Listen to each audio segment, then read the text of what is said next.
Si hay algo que Internet nunca deja de hacer, es indignarse por películas que todavía ni siquiera se estrenaron. Y pocas representan mejor ese fenómeno que La Odisea de Christopher Nolan.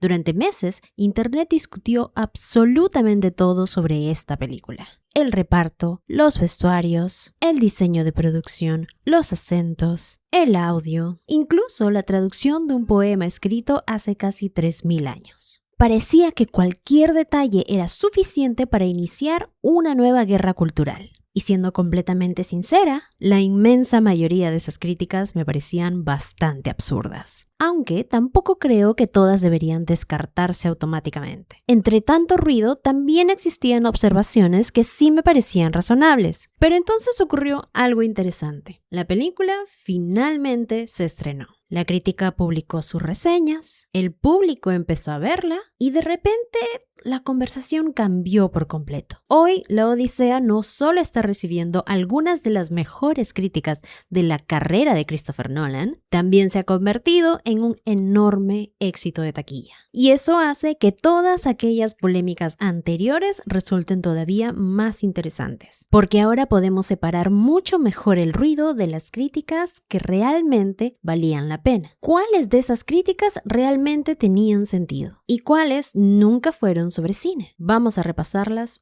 una por una. Agárrense. Capítulo 1. ¿Por qué todo el mundo estaba hablando de La Odisea? Antes de empezar, quiero aclarar algo. Siempre me gustaron las películas de Nolan, algunas más que otras. La trilogía de Batman fue muy importante durante mi adolescencia. Después llegó Inception, que durante muchos años estuvo entre mis películas favoritas de él, aunque con los años fue bajando poco a poco en mi ranking de películas de Nolan. Más tarde llegó Interstellar y ese fue mi punto más alto de fanatismo. Incluso hoy sigue estando entre mis películas favoritas. Dunkirk me pareció buena, pero realmente no conecté mucho con ella. Pero hubo una película que cambió por completo la forma en que veía a Nolan. Tenet. Fue la primera vez que pensé, quizá Christopher Nolan no era tan infalible como yo creía. Y curiosamente, fue una experiencia positiva. Me hizo entender que incluso un director que admiro puede hacer una película que simplemente no me gusta y no conecte en absoluto conmigo. Después llegó Oppenheimer.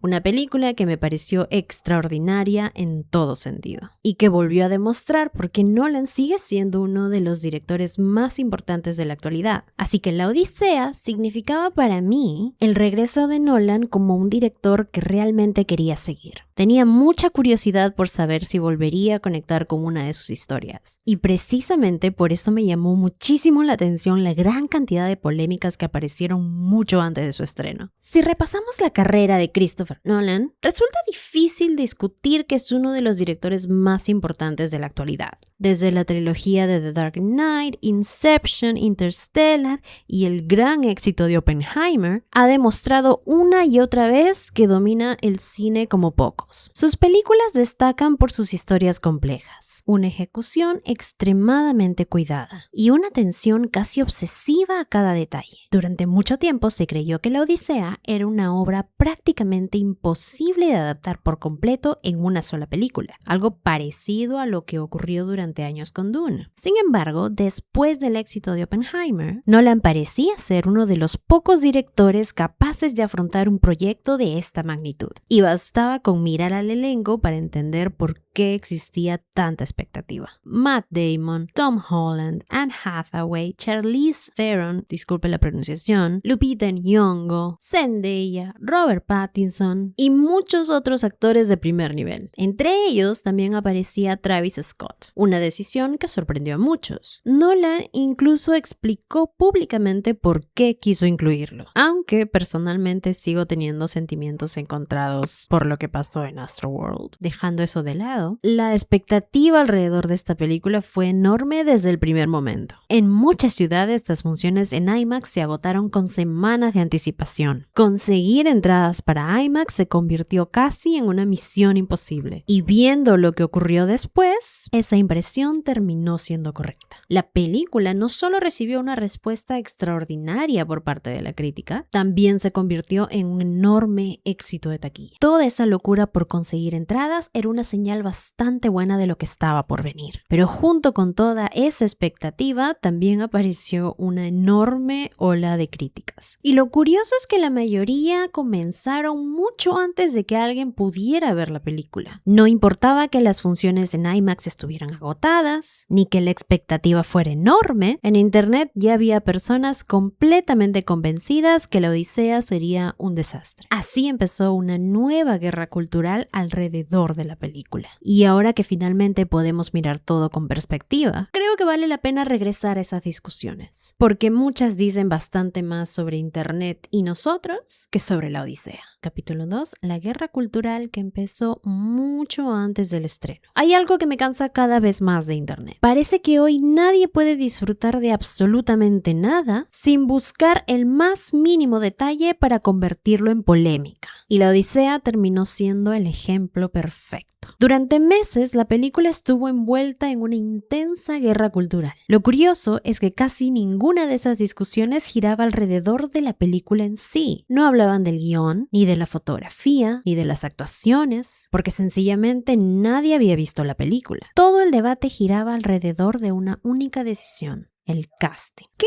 era lo que realmente les molestaba? Se suponía que toda la discusión tenía que ver con la fidelidad histórica o con el respeto hacia la mitología griega. Pero siendo sinceros, la verdadera molestia de muchas personas parecía reducirse a algo mucho más simple. Había actores afrodescendientes dentro de la película. Bastaba pasar unos minutos leyendo comentarios en redes para encontrar personas asegurando que jamás verían la película por esa razón, que Christopher Nolan se había convertido woke, o que había sacrificado la fidelidad histórica para impulsar una agenda. Lo llamativo es que todos esos juicios aparecieron meses antes de que existiera una sola crítica profesional, muchísimo antes de que el público pudiera formarse una opinión propia. No estaban reaccionando a una película, estaban reaccionando a la idea que habían construido sobre ella. Uno de los ejemplos más claros fue el de Lupita Nyong'o. Ella interpreta en la película a Helena de Troya. Dentro de la mitología griega, Helena es descrita como la mujer más hermosa del mundo, y para ciertos sectores resultó inconcebible que ese papel fuera interpretado por una mujer africana. Hablaban constantemente de precisión histórica, pero el trasfondo de la discusión parecía apuntar a otra cosa. La reacción llegó a un punto realmente absurdo. En redes sociales comenzaron a circular caricaturas racistas generadas con IA para burlarse de la apariencia de Lupita. Todo bajo el pretexto de defender la exactitud histórica. Incluso aparecieron publicaciones afirmando que absolutamente nadie considera a Lupita como una de las mujeres más hermosas del mundo. Y sinceramente, esa afirmación es ridícula. Puede que ella no sea la primera persona que cada uno imaginaría para el papel, pero afirmar que nadie puede considerarla una mujer hermosa y que lo es, simplemente deja de ser una discusión racional.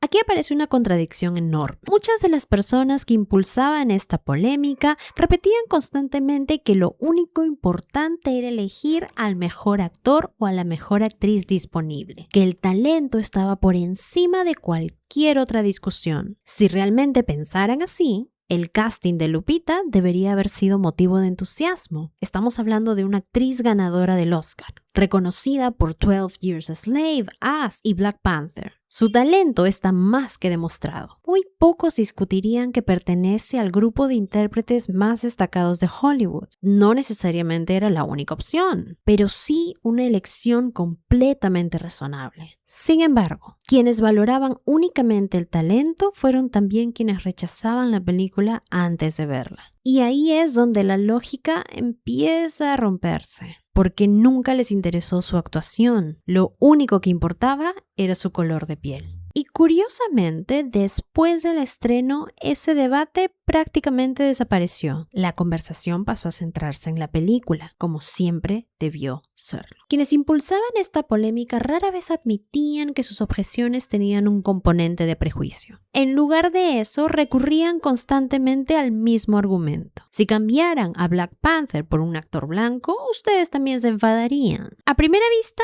parece una comparación razonable, pero ambas son situaciones muy diferentes. Hay personajes cuya identidad está completamente ligada a su origen. Black Panther es uno de ellos. Su historia gira alrededor de Wakanda, su cultura, su linaje, su papel como hijo de rey y como rey. Cambiar ese elemento, su color de piel, modificaría el propio significado del personaje. Con Helena de Troya ocurre algo distinto. Su función dentro del relato no depende de pertenecer a un grupo étnico específico. Lo importante es que su belleza desencadena una guerra. Ese es el verdadero motor de la historia, no el color de piel. Ahora bien, también creo que existe una postura mucho más razonable. Hay personas que simplemente prefieren que las adaptaciones respeten la imagen tradicional de determinados personajes. Y honestamente, esa posición me parece completamente válida. Si durante años imaginaste a Helena de una manera concreta, es normal que tengas una imagen muy definida en tu cabeza. No hay absolutamente nada de malo en eso. El problema aparece cuando esa preferencia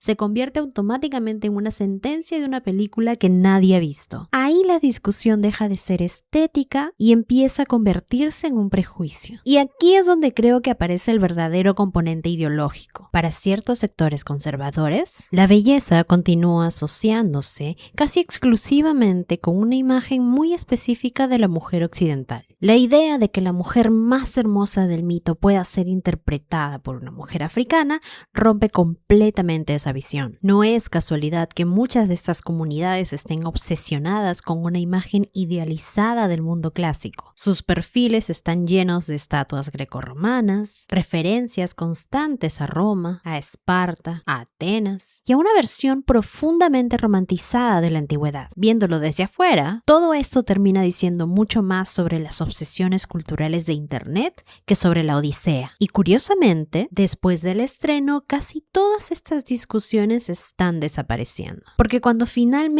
existió una película que analizar, ya no tenía demasiado sentido seguir peleando por una versión imaginaria que cada uno había construido en su cabeza. Capítulo 3. Cuando la crítica deja de ser sobre cine. Ahora bien, ¿significa todo esto que la película no podía criticarse? Claro que no. Hay críticas completamente legítimas. El problema es que muchas veces quedaron enterradas bajo una montaña de guerras culturales. La polémica alrededor de Lupita no fue un caso aislado. Poco después empezaron a aparecer exactamente las mismas discusiones alrededor de otros miembros del reparto. Uno de los ejemplos más evidentes fue Elliot Page. Mucho antes de que se confirmara cuál sería su personaje, ya circulaban comentarios asegurando que no podía interpretar a un guerrero. Ni siquiera conocían el papel, ni sabían cuál sería su participación dentro de la historia. Pero eso no impidió que aparecieran ataques transfóbicos disfrazados de crítica cinematográfica. Y ahí es donde para mí la conversación deja de tratar definitivamente sobre cine. Ya no estamos hablando de actuaciones, ni del guión, ni de la dirección artística. La película termina convirtiéndose simplemente en la excusa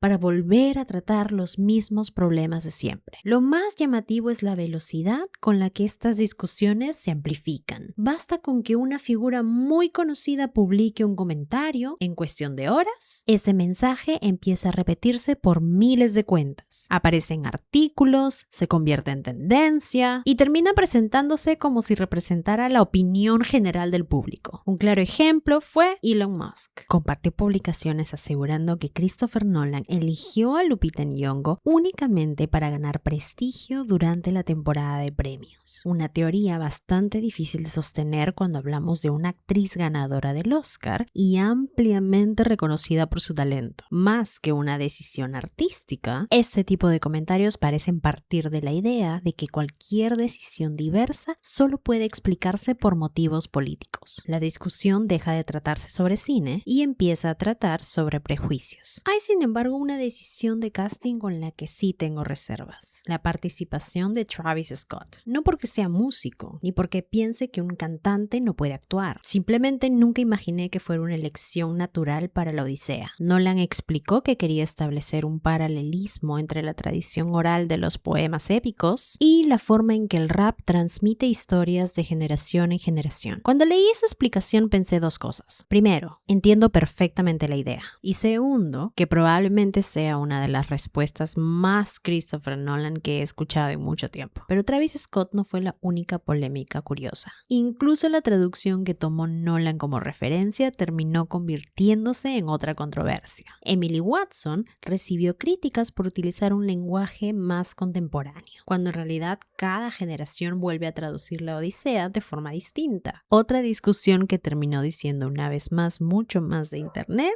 que de la propia película. Lo interesante es cómo terminó la historia, porque quizá lo más curioso ocurrió después del estreno. La mayoría de estas polémicas dejaron de ocupar el centro de la conversación. Las críticas empezaron a hablar de las actuaciones, de dirección, del guión, de la fotografía, del sonido, es decir, de cine. Y creo que eso resume bastante bien todo lo que hemos visto hasta ahora. Las guerras culturales dominaron la conversación antes del estreno. La película terminó dominándola después. Capítulo 4. Las críticas que sí vale la pena discutir. Después de todo eso, creo que vale separar las críticas legítimas de las simples guerras culturales, porque no todas las observaciones sobre la Odisea me parecían absurdas. Había varias con las que de hecho empatizaba. Y curiosamente, algunas siguen pareciéndome válidas después de ver la recepción que tuvo la película. Porque una película puede terminar siendo excelente y aún así dejar espacio para conversaciones interesantes sobre determinadas decisiones creativas. Una de esas conversaciones tiene que ver con el propio reparto. Hay espectadores cansados de que Hollywood recurra constantemente al mismo grupo de actores. Y sinceramente puedo entender ese sentimiento. No tengo absolutamente nada en contra de Tom Holland, ni de Zendaya, ni de Anne Hathaway, ni de Robert Pattinson o Matt Damon. De hecho, disfruto muchísimo de varios de sus trabajos. Pero también es cierto que durante los últimos años parece que los mismos 10 o 15 nombres aparecen una y otra vez prácticamente en todas las grandes producciones. Mientras esa crítica no se convierte en ataques personales, me parece una observación completamente válida. Existe además otro punto que me parece mucho más interesante. Si la película adapta una de las obras más importantes de la literatura griega, ¿por qué prácticamente no hay actores griegos ocupando uno de los papeles relevantes? Hollywood lleva décadas contando historias inspiradas en la mitología griega,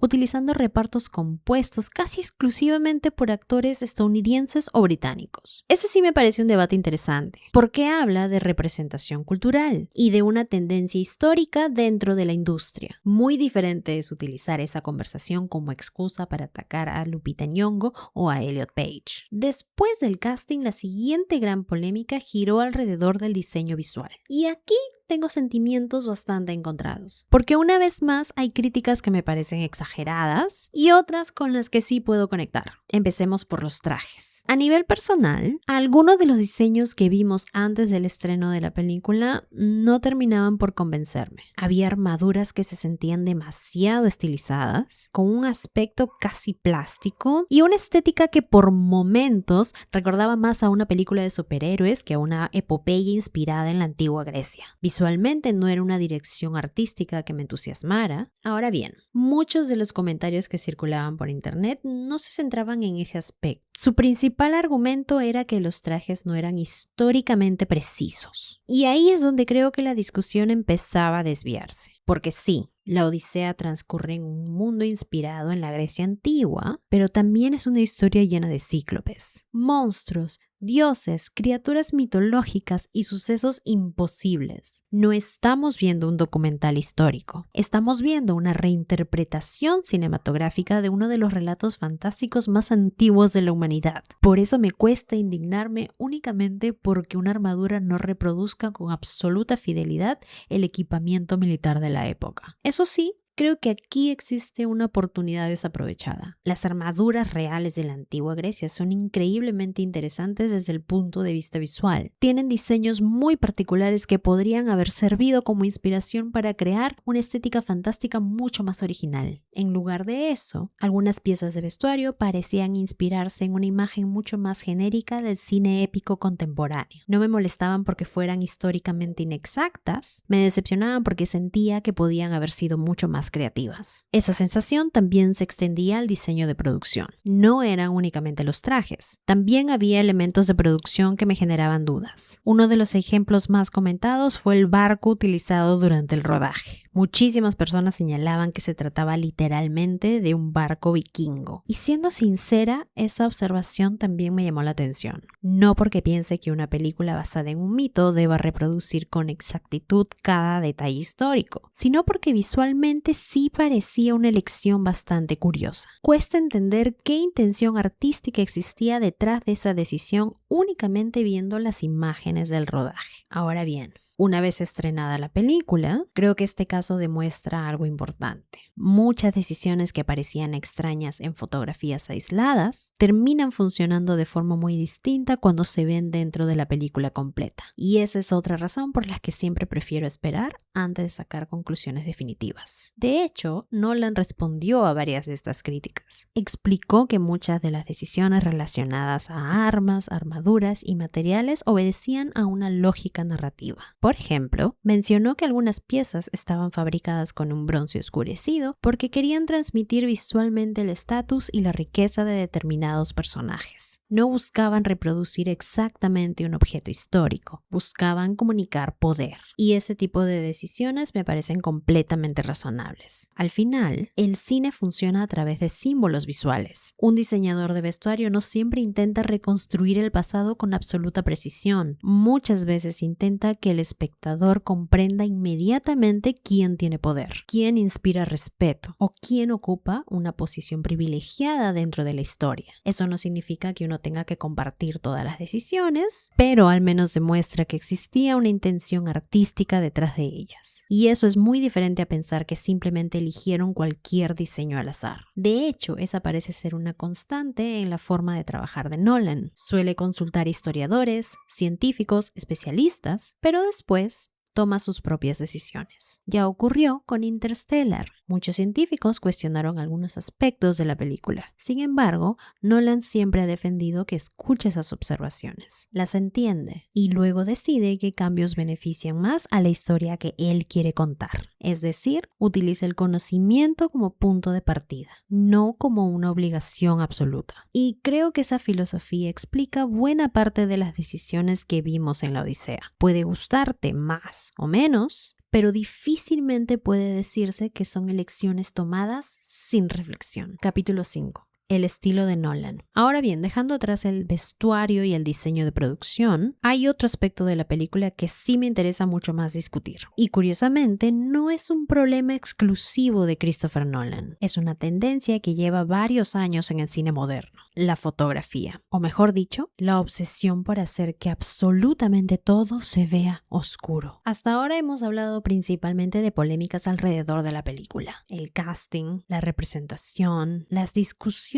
sobre precisión histórica. Pero creo que las conversaciones realmente interesantes empiezan cuando dejamos todo eso de lado. Porque al final, una película no se sostiene por el color de piel de un actor. Se sostiene por su dirección, su fotografía, montaje, por su sonido. Y esas son las críticas que más me interesan. Recuerdo que cuando vi el tráiler de la Odisea, lo primero que pensé fue, ojalá que toda la película no se vea así. Había momentos en los que apenas distinguía lo que estaba ocurriendo en la pantalla. Escenas enteras dominadas por sombras, tonos grises, muy poco contraste. Y esa estética me hizo pensar en esta tendencia actual de las películas de Hollywood y de series también. Parece que muchas producciones creen que una imagen oscura automáticamente transmite seriedad, como si una película solo pudiera parecer adulta si se elimina casi por completo el color. Y sinceramente, estoy un poco cansada de esa idea. Pero bueno, cuando la película llegó finalmente a los cines, la conversación empezó a cambiar. Muchas de las críticas dejaron de hablar del casting y empezaron a centrarse en aspectos mucho más interesantes: la fotografía, el montaje, la dirección, la puesta en escena. Según buena parte de la crítica, algunas preocupaciones tras el tráiler terminaron siendo exageradas, mientras que otras siguieron formando parte del debate incluso después del estreno. Yo todavía no puedo decir cuál de esas posturas comparto porque aún no he visto la película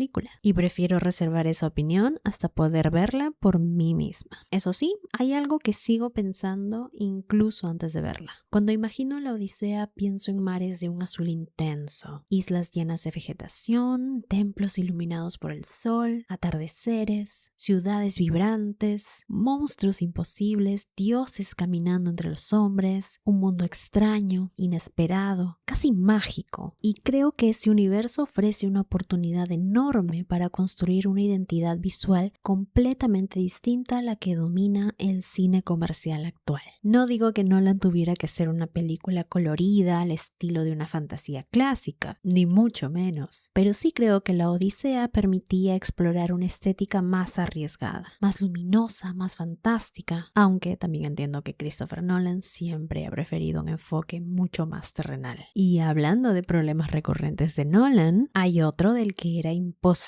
no hablar: el audio. No creo que haga falta presentar demasiado esta discusión. Prácticamente se ha convertido en una marca registrada de su filmografía. Durante años ha habido espectadores que salen del cine diciendo prácticamente lo mismo: no entendí la mitad de los diálogos. Felizmente nosotros leemos subtítulos. Y no es una exageración. El propio Nolan ha contado que otros directores llegaron a preguntarle qué estaba haciendo con el sonido de sus películas. Él siempre ha defendido esa decisión creativa. Su filosofía consiste en priorizar la inmersión del espectador, incluso si eso significa sacrificar parte de la claridad de los diálogos. Entiendo perfectamente esa intención artística, de verdad, la entiendo, pero sigue siendo una decisión con la que nunca he terminado de conectar, porque llega un punto en el que simplemente los espectadores quieren oír lo que están diciendo los personajes. Curiosamente, después del estreno, el sonido volvió a convertirse en uno de los aspectos más comentados de la película. Hay críticos y espectadores que consideran que no la mejoró bastante con respecto a películas como Tenet, mientras otros siguen pensando que el problema continúa presente. Y esa me parece una discusión muchísimo más interesante, porque ya no estamos hablando del color de la piel de una actriz, ni de una fotografía filtrada del rodaje. Estamos hablando de decisiones cinematográficas reales, de mezcla de sonido, de montaje, de fotografía, de dirección. Exactamente el tipo de conversación que debería haber existido desde un principio. También comparto un comentario que apareció con frecuencia. Hay espectadores que sienten cierto cansancio al cine comercial moderno. Películas enormes, muy solemnes, superhéroes, fotografías oscuras, sonidos atronadores y repartos compuestos casi siempre por los mismos actores. Sinceramente, creo que esa crítica tiene bastante fundamento. No porque convierta automáticamente a la Odisea en una mala película, sino porque refleja una fatiga real hacia ciertas tendencias del cine comercial actual. Personalmente, echo de menos una mayor sensación de aventura. Más color, más luz, más imaginación visual. Alguien comentó que estamos viviendo una especie de sequía de películas con verdadera fantasía, y no pude evitar estar de acuerdo. Echo de menos historias donde el paisaje tenga personalidad, donde los escenarios transmitan maravilla, donde los colores también cuenten parte de la historia. Especialmente cuando hablamos de un viaje tan extraordinario como el de Odiseo. Creo que debería existir un punto medio, donde las películas puedan verse espectaculares sin sentir que todo está cubierto por el mismo filtro apagado. Después de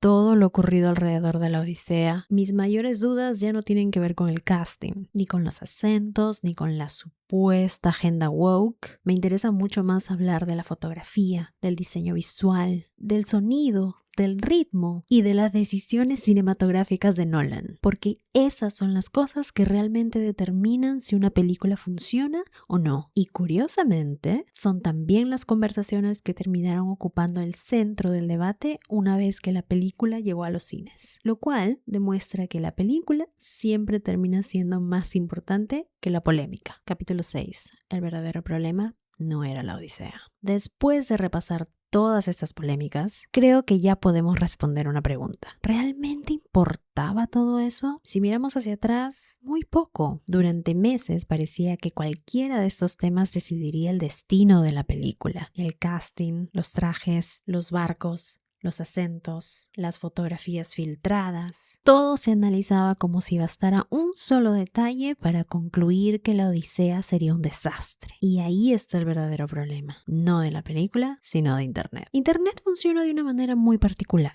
Aparece una noticia, alguien encuentra el detalle más polémico, miles de personas reaccionan, los algoritmos descubren que esa discusión genera interacción y de repente todo el mundo está hablando exactamente del mismo tema. No necesariamente porque sea el más importante, sino porque es el que más comentarios produce. Cuanto más enfado genera, más personas lo ven. Y cuanto más personas lo ven, más rentable se vuelve seguir alimentándolo. Hoy no gana quien analiza mejor una película. Gana quien publica primero una opinión contundente sobre ella. La indignación dejó de ser una consecuencia y se convirtió en el producto. Lo curioso es que cuando eso ocurre, la película deja de importar. Durante meses casi nadie hablaba del viaje de Odiseo, ni del poema de Homero, ni de la adaptación, ni del lenguaje cinematográfico. Todo giraba alrededor de una fotografía, de un rumor, de una entrevista, de un casting, como si 2 o 3 horas en el cine pudieran resumirse en una imagen publicada meses antes del estreno. Y creo que eso dice mucho sobre la forma en que consumimos entretenimiento hoy. Entonces ocurrió algo completamente predecible. La película finalmente llegó a los cines, la crítica empezó a publicar sus reseñas, el público comenzó a verla y la conversación cambió.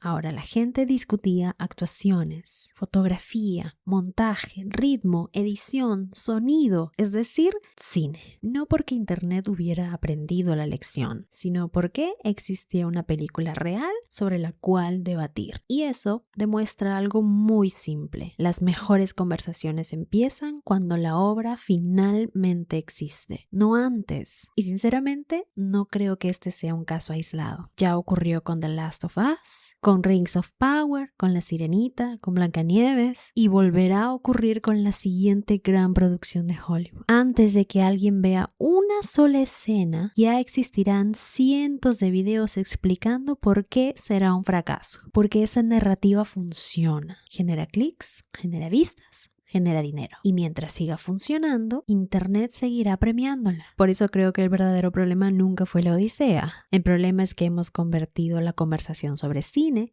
en otra batalla más por nuestra atención. Capítulo 7, la película que Internet ya había juzgado. Después de todo este recorrido, creo que la pregunta del principio ya tiene respuesta. ¿Cuáles de todas esas críticas realmente tenían sentido? Algunas, sin duda, las relacionadas con el diseño visual, el sonido, el reparto, incluso ciertas decisiones de adaptación. Todas esas son conversaciones perfectamente válidas, pero muchas otras nunca fueron realmente sobre cine. Fueron discusiones sobre política, sobre identidad, sobre guerras culturales y sobre una película que hasta ese momento nadie había visto. En mi caso, todavía no he visto La Odisea, así que no voy a decirles si Christopher Nolan hizo una obra maestra, ni tampoco un desastre porque no tendría sentido. Cuando finalmente la vea, puede que confirme algunas de las preocupaciones que mencioné en este video. Puede que descubra problemas completamente distintos o puede que termine cambiando de opinión en muchas cosas. Y eso está bien, porque así funciona la crítica. Primero conoces la obra, después construyes una opinión, no al revés. Al final, este video nunca trató realmente sobre la Odisea. Lo que realmente quería analizar era otra cosa. La facilidad con la que Internet convierte cualquier evento importante en una guerra cultural. Lo rápido que todos sentimos la necesidad de tomar partido y lo poco que esperamos antes de sacar conclusiones. Hoy basta una fotografía, un tráiler, una entrevista o una decisión de casting para que miles de personas decidan si una película será un éxito o un fracaso, como si ya la hubieran visto. Yo también llego al cine con expectativas. También imaginaba la Odisea de una forma muy concreta, pero intento que esas expectativas no se conviertan en un veredicto, porque existe una enorme diferencia entre llegar al cine con dudas y llegar con una sentencia. Tal vez la Odisea termine convirtiéndose en una de las mejores películas de Nolan. Tal vez no, todavía no lo sé. Y no voy a fingir que sí. Lo único que sé es que Internet ya había decidido su veredicto mucho antes del estreno. Y para mí eso sigue siendo mucho más interesante que cualquiera de las polémicas que analizamos hoy. Porque las películas deberían juzgarse por lo que son, no por lo que imaginamos que serían. Quizá Internet nunca deje de indignarse por películas que todavía no se estrenan, pero yo prefiero esperar. Prefiero ver la película y recién entonces decidir